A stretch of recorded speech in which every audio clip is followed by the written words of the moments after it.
كم حسنت لذة للمرء قاتلة من حيث لم يدر أن السم في الدسم وخشت شيس من جوع ومن شبع فرب مخمصة شاقة خمي واستفرغ الدمع من عين قد امتلأت من المحارم والزم حمية الندم وخالف النفس والشيطان وعسيهما وإنهما محضاك النصح فاتهمي ولا تدع منهما خصما ولا حكما فأنت تعرف كيد الخصم والحكم أستغفر الله من قول بلا عمل لقد نسبت به نسلا لذي حكمي أمرتك الخير لكن ما دمرت به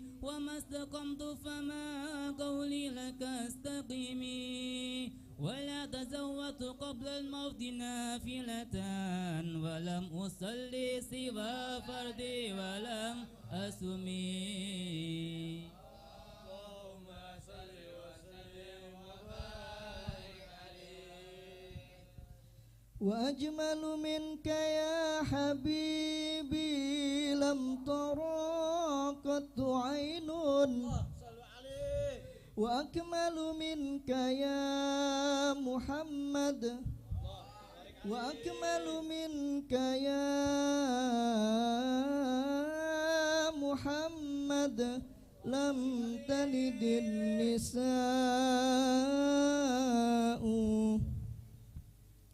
خلقت مبرأ من كل عيب كأنك قد خلقت كما تشاء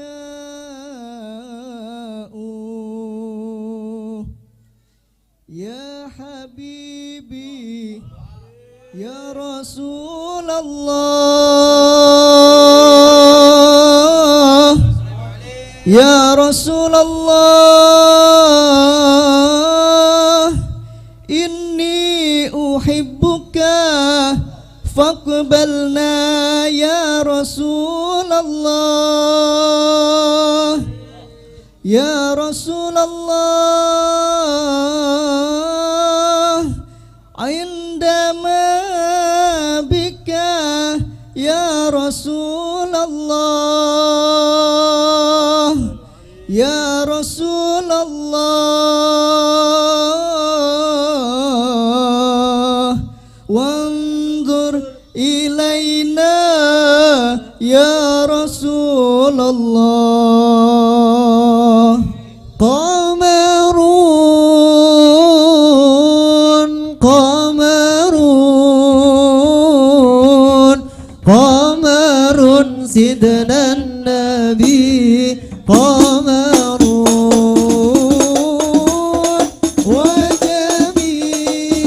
وجميل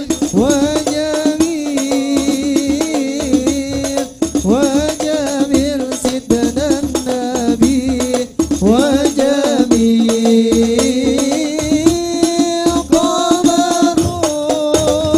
قمرون قمرون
ظلمت سنة من أحيا الظلام إلى أن اشتكت قدماه الضر من ورمي وشد من سغب أحشاءه وطوى تحت الحجارة كشحا مفترى الآدم وراودته الجبال الشم من ذهب عن نفسه فأراها أيما شممي وأكدت زهده فيها ضرورته إن الضرورة لا تعدو على العصم وكيف تدعو إلى الدنيا ضرورة من لولاه لم تخرج الدنيا من العدم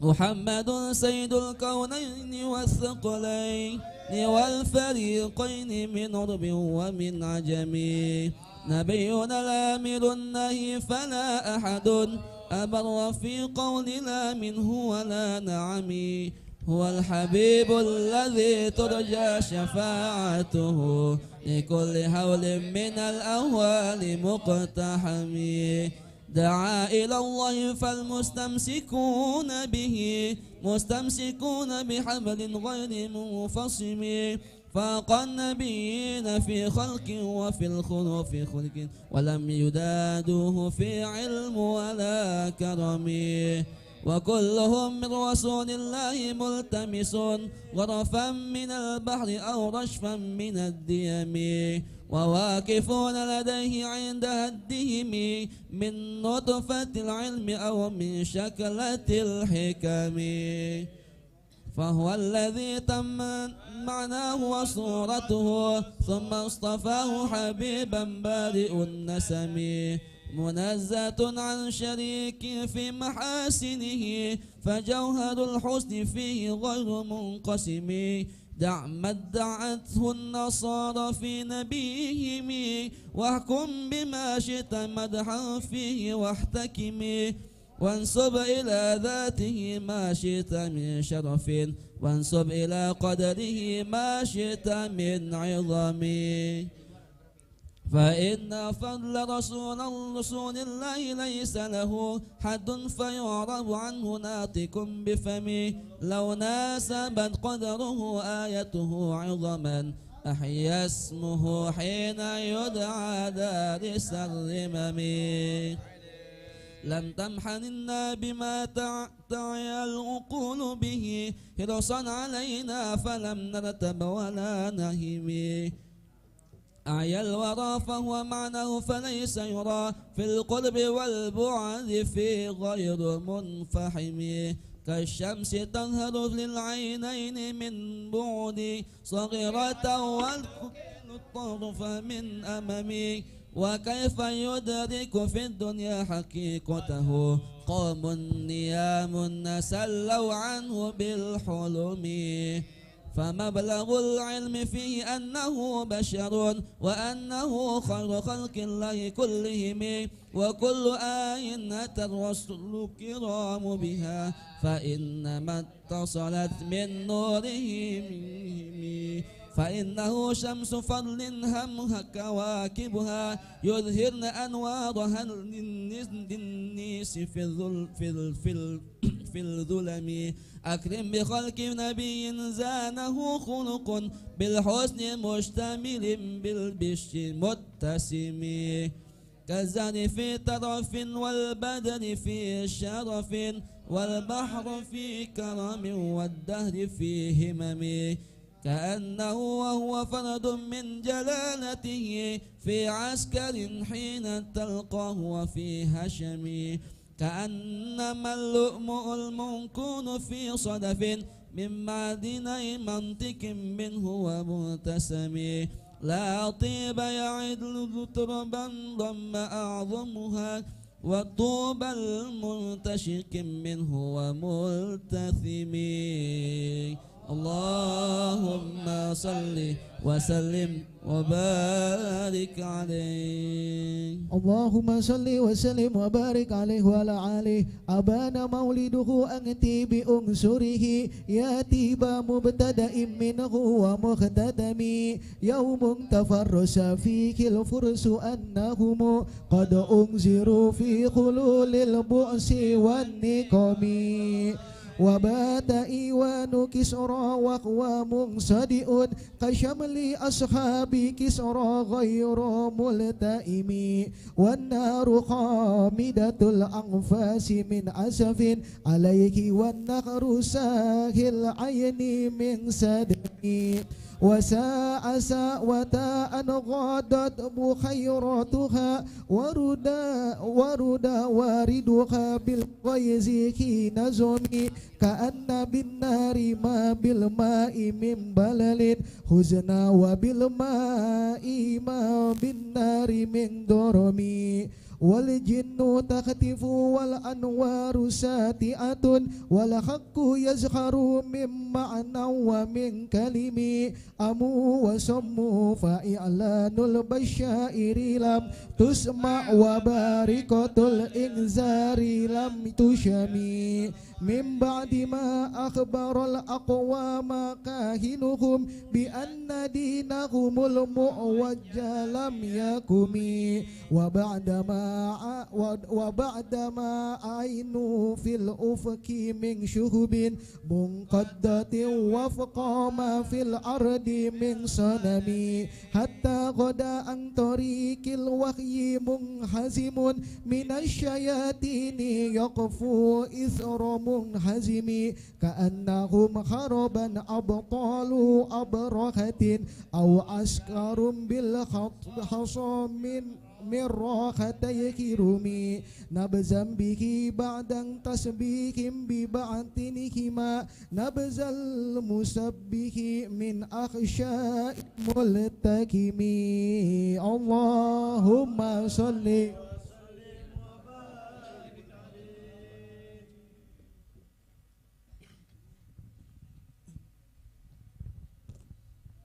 اللهم صل وسلم وبارك عليه. جاءت لدعوته الأشجار ساجدة تمشي إليه على ساك بلا قدم كأنما صدرت صدرا لما كتبت فروعها من بديع الخط باللقم مثل الغمامة النصارى سائرة تقي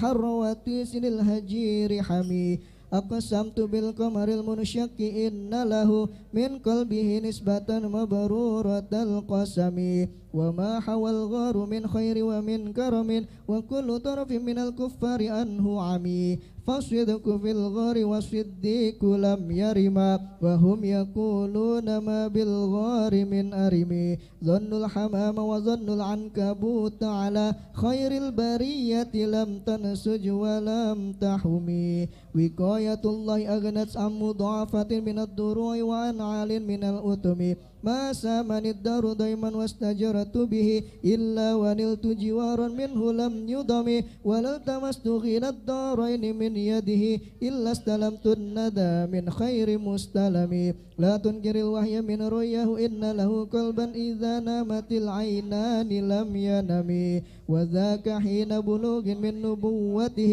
فليس ينكر فيه حال محتلم تبارك الله ما وحي بمؤتسب ولا نبي على غيب بمتهم كم أبرأت وصيبا باللمس راحته وأطلقت أربا من ربقة اللمم وأحيت السنة الشهباء دعوته حتى حكت قرة في العصر الدهم بعارض جاد أو خلت البطاح بها صيبا من اليم أو سيل من العرم اللهم صل وسلم وبارك عليه وعلى آله وقت الشهر بيعطي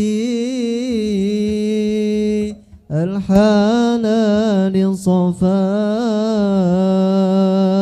وبوجود العلي الفضل أهل الوفاء وقت وقت الشهر بيعطي الحلال الصفا وبيجود العلي بالفضل أهل الوفاء وقت الشهر بيعطي الحلال الصفا وبيجود العلي بالفضل أهل الوفاء وقت الشهر بيعطي الحلال الصفا وبيجود العلي بالفضل أهل الوفاء telah lahir cahaya penerang jiwa manusia mulia penyejuk jiwa telah lahir cahaya penerang jiwa manusia mulia penyejuk jiwa burung-burung bernyanyi matahari berseri datang pujaan hati sebagai obat diri waktu syahar biati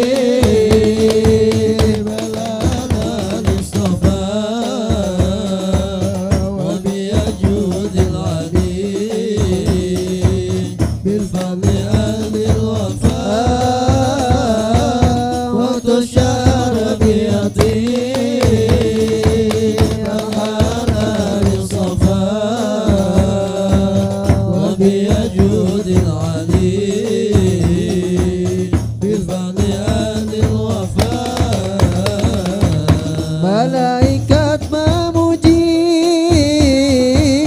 bidadari berseri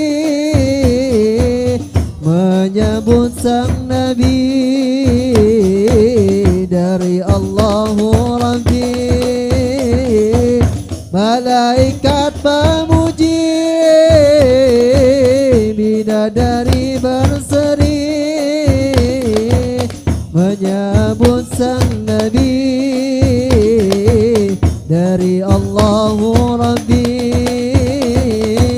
hancurlah berhala terkunci neraka sambutan yang esa untuk umat manusia waktu syahar biati al-halal وبيجود العلي بالفضل أهل الوفاء وتشهر بيقي الحلال الصفا وبيجود العلي بالفضل أهل الوفاء lahir dalam bersujud pada Allah yang wujud untuk Nabi maulud dari Allah yang wujud lahir dalam bersujud dari Allah yang wujud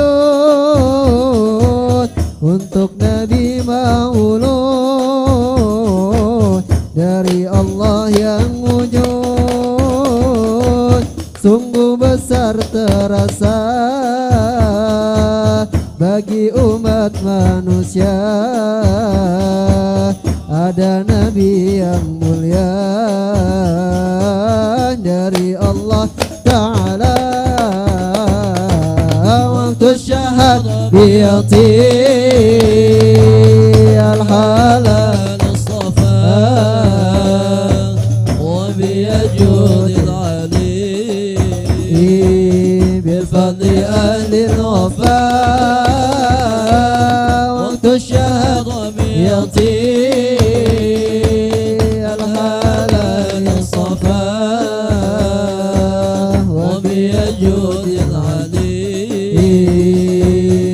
بفضل أهل الوفاء.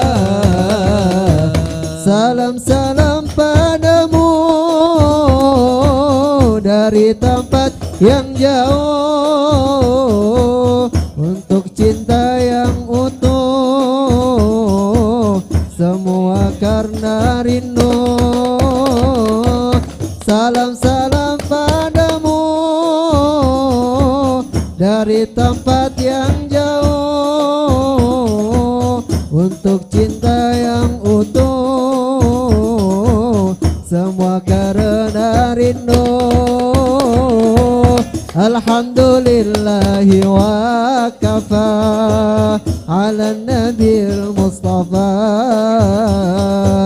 Alhamdulillahi wa kafa ala nurul mustafa. Waktu syahad yati al-halal istafa wa biyajud al-adil bifadli ahli al-wafa. Waktu syahad yati al-halal istafa wa biyajud al-adil bifadli ahli al-wafa. Allahumma salli wa sallim wa barik alaihi wa ala alihi. اللهم صل وسلم وبارك عليه وعلى آله. مولاي صل وسلم دائما أبدا على حبيبك خير الخلق كلهم. يعني ووصف آية لو ظهرت ظهورنا للقراء ليلا على علمي، فالدر يزداد حسنه منتظم وليس ينقص قدرا غير منتظم. فما تطول آمل المليه لا ما فيه من كرم الأخلاق والشيم. أية حق من الرحمن محدثة غريمة صفة الموصوف بالكدم.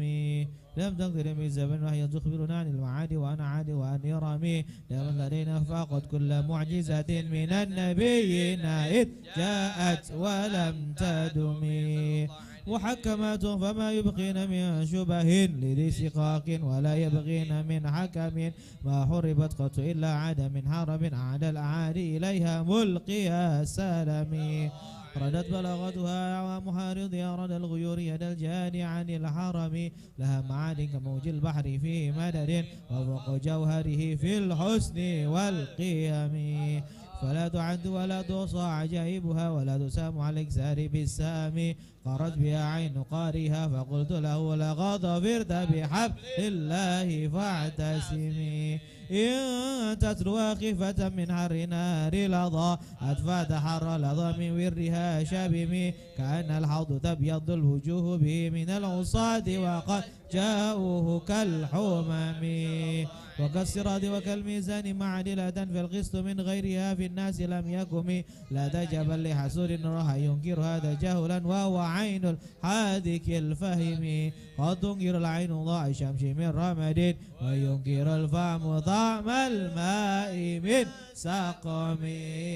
اللهم وبارك عليه. اللهم صل وسلم وبارك عليه وعلى آله. يا خير من يمل عفون ساحته سعيد وفوق متن العنق الرسم. ومن هو آية الكبرى لمعتبر ومن هو النعمة العظمى لمغتنم.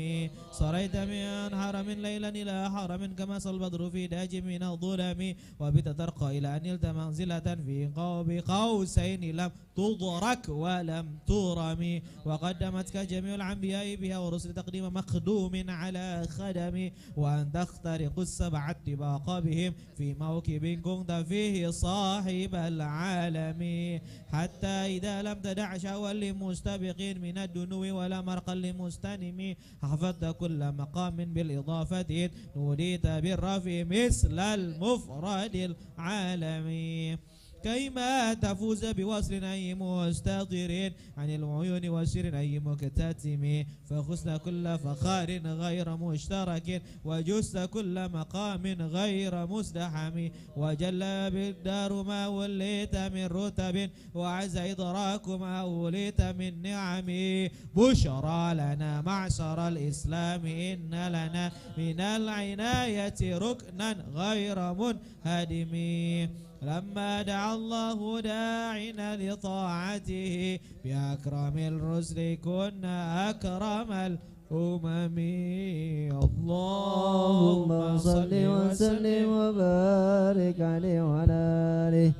اللهم صل وسلم وبارك عليه والله صل وسلم دائما عبدا على حبيبك خير الخلق كلهم رأت قلوب الهداء أنباء بأسته كنبات أدفلت غفلا من الغنم ما زال يلقاهم في كل معترك حتى هكوا بالقنا لحما على وضمي ودوا الفرار فكادوا يكبتون به أشلا شالت مع الإقبال والرخم تمضي الليالي ولا يدرون عدتها ما لم تكن من ليالي الأشهر الحرم كان مدين ضيف حل ساحتهم بكل قرم إلى لحم العدا قارم يجر بحر خميس فوق سابحة ترمي بموج من الأبطال ملتطم من كل معتدم لله محتسب يسلو بمستسل للكفر مصطنم حتى غدت ملة الإسلام وهي بهم من بعد غربتها موصولة الرحم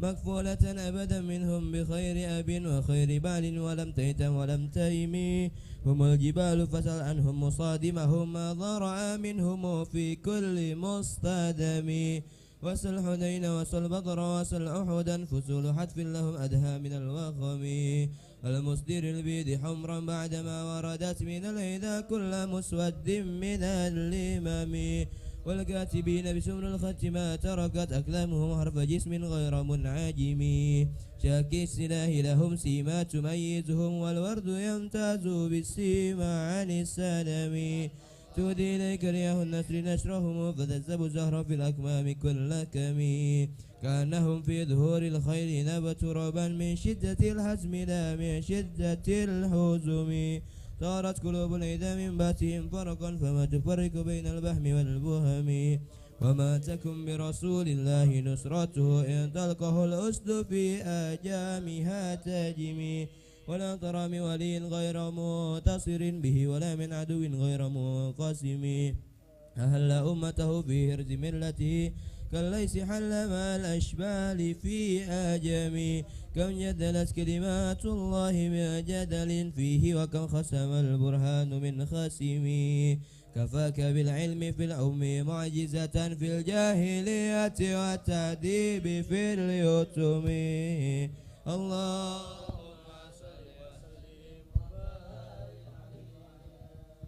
اللهم صل وسلم وبارك عليه خدمت بمدين أستقيل به ذنوب عمر مضى في الشر والخدم إذ قال دنيا معت شواكبه كأنني بهما هدي من النعم أطعت ويسب في الحالتين وما حصلت إلا على الآثام والندم فيا خسارة نفس في تجارتها لم تشتري الدين بالدنيا ولم تسمي ومن يبي آجلا منه بعاجله يبل له الغبن في بيع وفي سلم إن آتي ذنبا فما أهدي بمنتقد من النبي ولا حبلي بمنصرم فإن لي ذمة منه بتسمية محمدا وهو أوفى الخلق بالذمم إن لم يكن في معادي آخذا بيدي فضلا وإلا فكل يا زلة القدم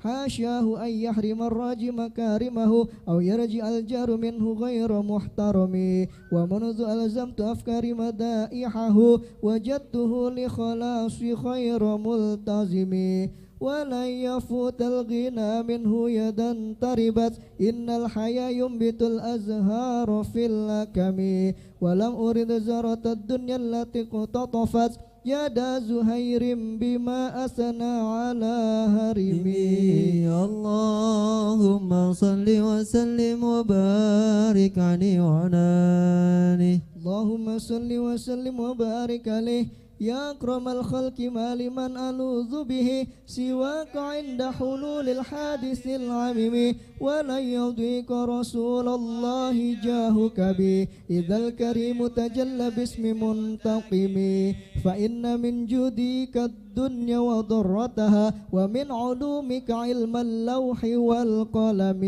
يا نفس لا تقنط من زلة عزمت إن الكبائر في الغفران كالأمم لعل رحمة ربي حين يوسمها تأتي على حسب العصيان في القسم يا ربي واجعل رجائي غير منعكس لديك واجعل حسابي غير منخرم والطف بعبدك في الدارين إن له صبرا متى تدعه الأهوال ينهزم وأذلس بصلاة منك دائمة على النبي بمنهل ومنسجم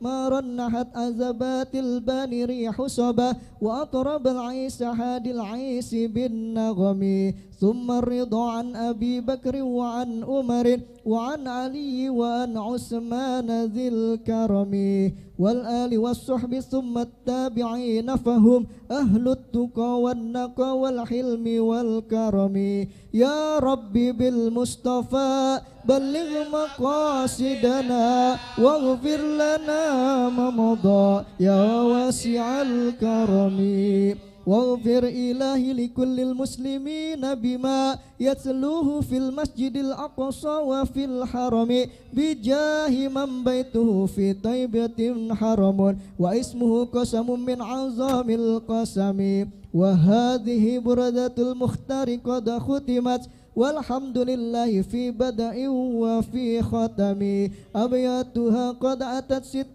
مع 100 فرج بها كربنا يا واسع الكرم اللهم صل وسلم وبارك عليه وعلى آله اللهم صل وسلم وبارك عليه فاحتز العرش طربا واستبشارا وازداد الكرسي هيبة ووقارا وامتلأت السماوات أنوارا وضجت الملائكة تهدينا وتمجيدا واستغفارا سبحان الله الحمد لله ولا إله إلا الله والله أكبر سبحان الله الحمد لله ولا إله إلا الله والله أكبر سبحان الله والحمد لله ولا إله إلا الله الله أكبر ولم تزل أمه ترى أنواعا من فخره وفضله إلى نهاية تمام حمله فلما اشتد بها الطلق بإذن رب الخلق وضعت الحبيب صلى الله عليه وسلم ساجدا شاكرا حامدا كأنه البتر في تمامه صلى الله على محمد صلى الله عليه وسلم صلى الله على محمد صلى الله عليه وسلم يا نبي سلام عليك يا رسول سلام عليك يا حبيب سلام عليك صلوات الله عليك يا نبي سلام عليك يا رسول سلام عليك يا حبيب سلام عليك صلوات الله عليك أشرق البدر علينا فاختفت منه البدور مثل حسنك ما رأينا قط يا وجه السرور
ببركة الهادي محمد يا الله ربي فاغفر لي ذنوبي يا الله ببركة الهادي محمد يا الله كريم الأرواح منا يا الله بإليك خير الأنام يا الله ربي فاغفر لي ذنوبي يا الله ببركة الهادي محمد يا الله وديننا اجعل سبيلي كي بنا سعت ونشات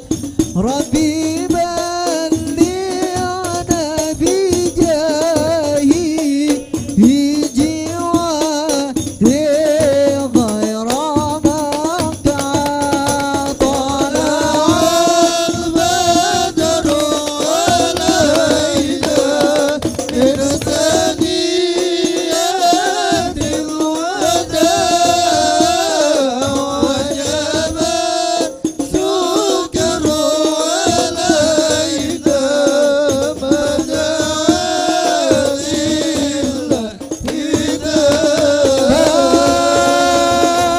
مرحبا يا مرحبا يا نور العين مرحبا جد الحسين مرحبا مرحبا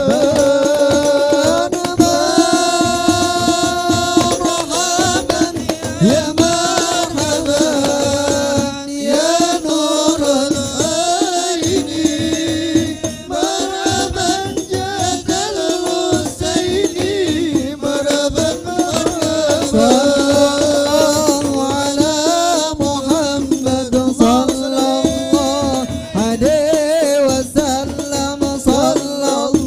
الله على محمد صلى الله عليه وسلم صلى الله على محمد صلى الله عليه وسلم صلى الله على محمد صلى الله عليه وسلم فاجعل مستمعنا غايته حسن الختام واتنا ما قد سألنا من عطاياك الجسام صلى الله على محمد صلى الله عليه وسلم صلى الله على محمد صلى الله عليه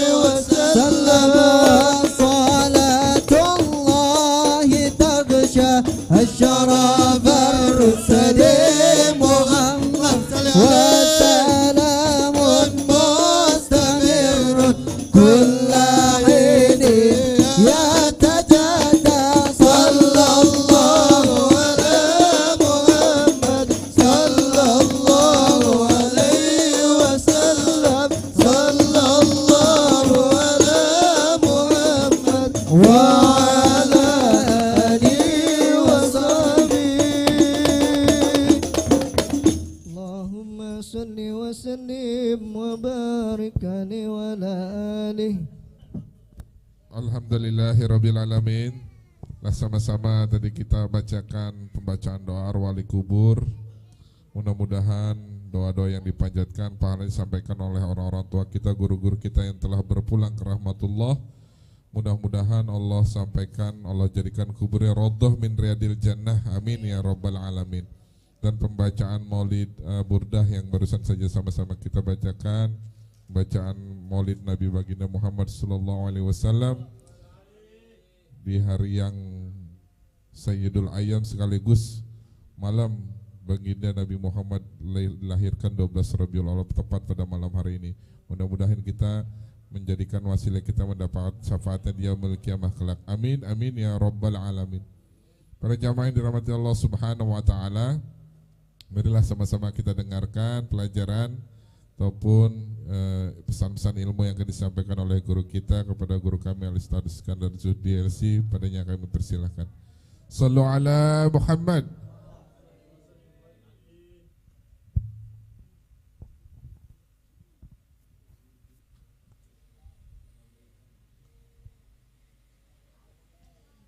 Bismillahirrahmanirrahim. Assalamualaikum warahmatullahi taala wabarakatuh.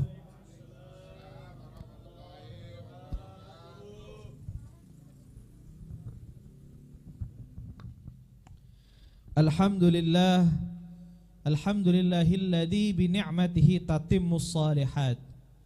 Wassalatu wassalamu ala sayyidis sadat sayyidina wa habibina wa syafi'ina wa maulana Muhammad wa ala alihi wa ashabihi wa man tabi'ahu ila yaumil ma'ad. A'udzu billahi minasy syaithanir rajim. Bismillahirrahmanirrahim. Qul bifadlillah wa birahmatihi fabidzalika falyafrahu wa khairum mimma yajma'un. Wa qala an-nabiy sallallahu alaihi wasallam, man shalla alayya salatan wahidatan sallallahu alaihi biha ashra. Sadaqallahul azim wa sadaqa rasuluhun nabiyul kafiyul karim wa nahnu ala dzalika minasyahidina. Amin ya rabbal alamin. Hadratal muhtaramin wal mukarramin, para asatidz, para tokoh masyarakat yang kami hormati, orang tua kami Bapak Nasrullah, yang kami hormati Bapak Iswandi, Bapak Ruswandi, dan juga ada Ustaz Taufik, ada Ustaz Zainal, sahibul bait dan sahibul hajah, Saudara Ananda Muhammad Hafiz Faqih Albab beserta keluarga, istri, anak semuanya, semoga Allah berikan panjang umur, sehat walafiat, anak jadikan anak yang salehah, keluarga sakinah, mawaddah warahmah.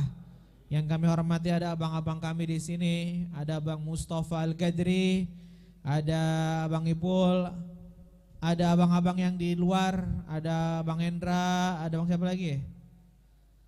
Bang Ubay, Bang Wagol, Bang Ma'ruf, siapa lagi? Bang Aib. Alhamdulillah, semuanya ngumpul numpuk jadi satu di sini. Alhamdulillah. Pertama-tama marilah kita panjatkan puja dan puji syukur kehadirat Allah Subhanahu wa taala atas segala nikmatnya, nikmat iman, nikmat Islam, nikmat sehat wal afiat, nikmat kita dijadikan umatnya Nabi besar Muhammad sallallahu alaihi wasallam. Semoga Allah limpahkan banyak rahmat pada kita. Perantara baginda Muhammad kita dijadikan umatnya dan mendapatkan syafaatul uzma di hari kiamat. Amin ya rabbal alamin. Salawat serta salam semoga tercurahkan kepada junjungan kita, keharibaan kita, suri tauladan kita, Nabiyuna Muhammad sallallahu alaihi wa ala alihi wa sahbihi wasallam. Semoga kita bisa menghidupkan daripada sunnah-sunnahnya. Amin ya rabbal alamin. Hadirin hadirat yang dimuliakan Allah Subhanahu wa taala, ini malam spesial. Ini malam mubarakah, malam penuh keberkahan. Shallu ala Nabi Muhammad. Ini malam Jumat. Para ulama mengatakan malam ini bukan oleh Allah. Malam Jumat, malam Lailatul Id, Idul Fitri, Idul Adha, malam nisfu Sa'ban, malam yang bisa mengalahkan malam-malam dari 1000 malam, yaitu adalah malam Lailatul Qadar. Tapi para ulama menyebutkan bahwa dari sebaik-baiknya malam yang Allah berikan kepada umat Nabi Muhammad sallallahu alaihi wasallam, ada satu malam yang banyak orang lupakan, yang kalau kita mempelajari, kalau malam ini kita renungkan, kita pelajari, lebih baik dari malam Lailatul Qadar, lebih baik dari nisfu Sa'ban, lebih baik dari Lailatul Idul Fitri wa Idul Adha, lebih baik daripada malam Jumat, yaitu malam lahirnya Nabi besar Muhammad sallallahu alaihi wasallam. Bagaimana bisa? Emang benar bahwa yang namanya malam Jumat, Lailul Idul Adha, Idul Fitri, Lailatul Qadar, Nisfu Sa'ban, semuanya bagus. Tapi kalau kita tidak mengenal Nabi besar Muhammad sallallahu alaihi wasallam, enggak ada artinya ini malam-malam. Betul apa betul? Kita enggak bakal kenal itu yang namanya Ka'bah. Kita enggak bakal kenal itu yang namanya malam-malam dengan Allah. Kita tidak mengenal Al-Quran kecuali perantara Nabi besar Muhammad sallallahu alaihi wasallam. Sallallahu alaihi Nabi Muhammad. Salah satu kemuliaan kita sebagai umatnya Nabi besar Muhammad sallallahu alaihi wasallam adalah Allah ciptakan Nabi kita Muhammad sebagai perantara turunnya rahmat Allah Subhanahu wa taala. Qala Allah taala wa ma arsalnaka illa rahmatan lil alamin. Apa itu artinya? Dan tidaklah aku mengutusmu ya Muhammad kecuali Allah jadikan rahmat bagi alam semesta. Nih, tahu semuanya enggak? Allah tuh punya 100 rahmat. Allah punya 100. Satu rahmatnya Allah itu kasih di dunia ini. Satu ini diciptakan sejak Allah menciptakan daripada nur Nabi Muhammad sallallahu alaihi wasallam. Allah pertama kali itu ciptakan cahaya Nabi.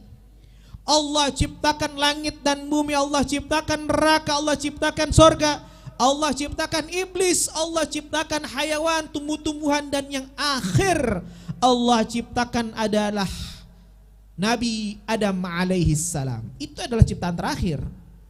Dan di dalam Nabi Adam alaihi salam terdapat nur Nabi Muhammad sallallahu alaihi wasallam. Allah ciptakan nur Muhammad sallallahu alaihi wasallam sampai hari kiamat. Yang itu Allah cuma satu kasih rahmatnya Allah. Yang mana rahmatnya ini Allah berikan kepada manusia, kepada pasangannya, manusia kepada orang tuanya, kepada anaknya, kepada hewan peliharaannya, kepada hewan, kepada tumbuhan, kepada alam semesta. Allah kasih cuma satu, dibagi-bagi. Cintanya ayah kepada anak, cintanya anak kepada adiknya, cintanya suami kepada istri, istri kepada suami, semuanya dibagi cuma satu. Dan satu ini perantaranya adalah Nabi besar Muhammad sallallahu alaihi wasallam. Jelas Al-Quran mengatakan tidaklah Allah mengutus Nabi Muhammad kecuali sebagai rahmatan lil alamin. Jadi pusarnya, jadi pusatnya, jadi hilirnya itu semua rahmat dari Nabi Muhammad sallallahu alaihi wasallam. Makanya kalau kita pengen dapat rahmat, perbanyak salawat, betul? Man shalla alayya salatan sallallahu alaihi biha asyra. Barang siapa berselawat kepadaku satu, maka Allah akan membalasnya berapa? 10 kali. Tahu artinya salawat? Tahu nggak artinya salawat? Salawat kalau dari Allah artinya adalah rahmat. Salawat kepada Nabi Muhammad dari malaikat artinya adalah istighfar. Kalau salawat kita sebagai umatnya Nabi Muhammad sallallahu alaihi wasallam adalah doa. Jadi apa artinya salawat? Allahumma salli ala sayyidina Muhammad. Apa itu artinya? Ya Allah, limpahkanlah rahmat. Ya Allah, berikanlah rahmat. Ya Allah, rahmatilah Nabi besar Muhammad sallallahu alaihi wasallam. Apakah lantas Nabi Muhammad butuh rahmat dari kita? Apakah Nabi Muhammad butuh selawat dari kita? Apakah Nabi Muhammad butuh akan bacaan-bacaan kita? Sesungguhnya tidak. Yang butuh adalah kita yang butuh. Kenapa? Karena Rasulullah bersabda, man shalla alayya salatan sallallahu alaihi biha asyra. Barang siapa bersolawat kepadaku sekali, maka Allah beri 10. Berarti kalau kita minta solawat kepada Allah untuk diberikan Nabi Muhammad, kita minta satu buat Nabi Muhammad. Allah kasih kita berapa? 10. Jadi rahmat itu buat Nabi Muhammad, juga buat kita dapatnya 10.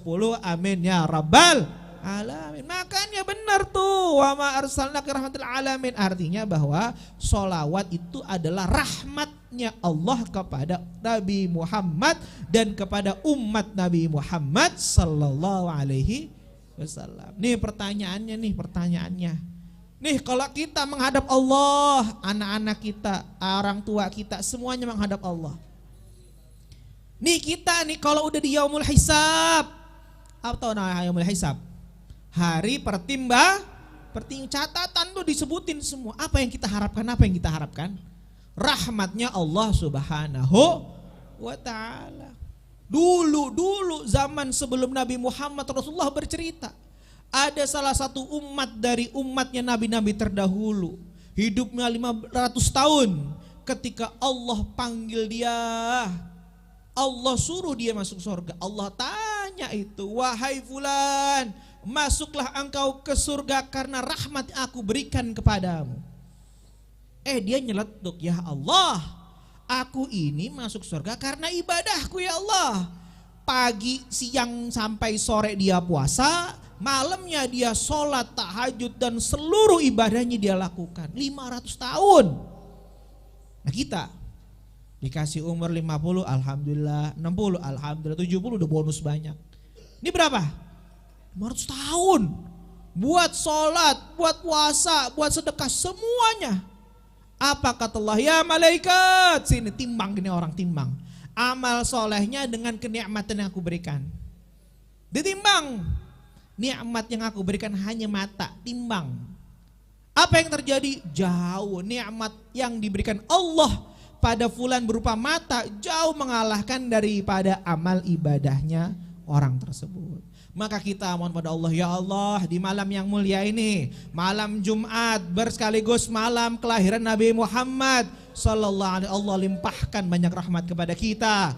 Allah limpahkan keberkahan buat kita, buat keluarga kita, buat anak-anak kita. Yang punya hajat Allah berikan hajatnya, yang punya keinginan Allah kabul keinginannya, yang belum nikah biar cepat nikah, yang belum kerja biar dapat kerjaan, yang udah ada calonnya biar cepat ngelamar, yang sudah semuanya dikasih rezeki biar tambah rizkinya.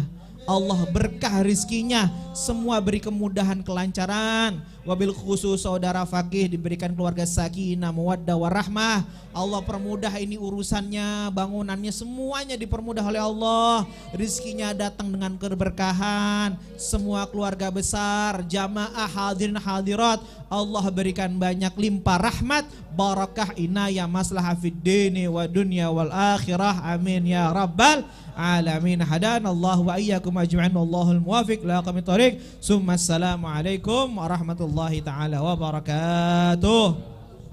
Waalaikumsalam warahmatullahi wabarakatuh. Sebelum tutup dengan doa, kita dengarkan sambutan satu patah dua patah kata dari Sohibul Bait sekaligus Qabil Hajat Pang Fakih. Padanya kami persilahkan. Bismillahirrahmanirrahim. Assalamualaikum warahmatullahi wabarakatuh. Alhamdulillah adada ma fi ilmillah, salatan wa salaman daimaini mudawami mulkillah wa ala alihi wa sahbihi wa man wala, la hawla wa la quwata illa billahil aliyil azim. Allahumma salli wa sallim wa karrim wa azim ala sayyidina Muhammad al-Fatih lima ukhliq wal khatimi lima sabaq, nasir al-haqi bil haq wal hadi ila siratikal mustaqim wa ala alihi wa sahbihi haqqa qadrihi wa miqdaril azim. Amma ba'd. Hadratil muqarrabin, para alim, para ulama, para asatid, para asatidah, para hadirin yang dirahmati Allah Subhanahu wa taala. Yang saya hormati kakanda saya, pengurus Maul Irsyad Ustadz Iskandar Zudi LC, kepada Bang Isan, paman saya oleh Anas, Bang Rizwan, Ustadz Zainal, Ustadz Taufik yang di luar, ada Om Hendra, Bos Ubay, Bang Wagol, Bang Ma'ruf, semuanya hadirin, dan juga abang kita, ada Bang Ipul, Bang Sifa, Bang Sarip, semuanya yang hadirin yang dirahmati Allah Subhanahu wa taala. Puji syukur hanya milik Allah dan kita harus mensyukuri dengan apa yang Allah berikan kepada kita. Salawat serta salam tercurahkan kepada junjungan Nabi Agung Muhammad sallallahu alaihi wasallam. Dengan Nabi Muhammad kita bisa berkumpul seperti ini. Dengan Nabi Muhammad kita bisa cinta kepada Allah. Dengan Nabi Muhammad insya Allah kita bisa masuk surga di ridhonya Allah Subhanahu wa taala. Hadirin yang dirahmati Allah Subhanahu wa taala. Pertama kami dari pihak keluarga mengucapkan banyak-banyak terima kasih atas kehadirannya, atas waktunya bisa hadir, bisa bersalawat bareng, bisa menyebut Nabi Muhammad, dan semoga insya Allah apa yang kita niatkan, yang kita hajatkan dikabul Allah Subhanahu wa taala. Yang kedua, saya dan keluarga memohon minta maaf apabila banyak kekurangan, mungkin di segi tempat yang mungkin kurang layak, masih ngebangun ya, mungkin masih banyak debu. Jadi saya mohon maaf sebesar-besarnya. Juga mungkin nanti ada konsumsi yang mungkin nanti kurang enak atau ya apa adanya, tolong nanti dimakan ya. Karena istri saya dari kemarin sampai malam itu masak terus. Masya Allah. Alhamdulillah. Dan yang terakhir, kita berdoa kepada Allah semoga kumpulnya kita pada hari ini, semoga insya Allah Rasulullah lihat kita, semoga Rasulullah memberikan syafaat kepada kita, dan semoga insya Allah kita mendapatkan syafaat Nabi Agung Muhammad sallallahu alaihi wasallam. Cukup sekian dari saya. Biridhaillah bi syafaati Rasulillah. Al-Fatihah hadratin Nabi. Al-Fatihah. A'udzubillahi minasyaitonir rajim. Bismillahirrahmanirrahim. Alhamdulillahirabbil alamin arrahmanir rahim maliki yaumiddin. Iyyaka na'budu wa iyyaka nasta'in. Ihdinas siratal mustaqim. Shiratal ladzina an'amta 'alaihim ghairil maghdubi 'alaihim waladdallin. Kurang lebihnya mohon maaf. Ihdinas siratal mustaqim. Tsumma assalamualaikum warahmatullahi wabarakatuh.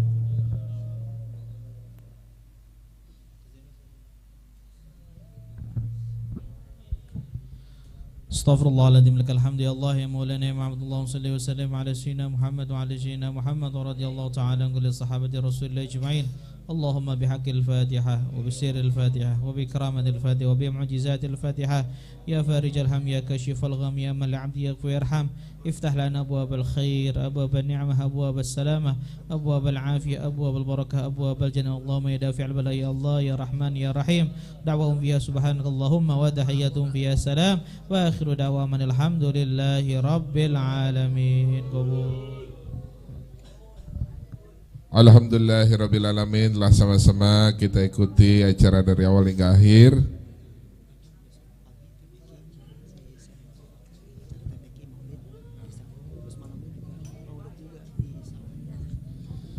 Alhamdulillahirabbil alamin. Telah sama-sama kita laksanakan acara peringatan Maulid Nabi besar Muhammad sallallahu alaihi wasallam. Mudah-mudahan kita mendapatkan keberkahan pada acara pada malam hari ini.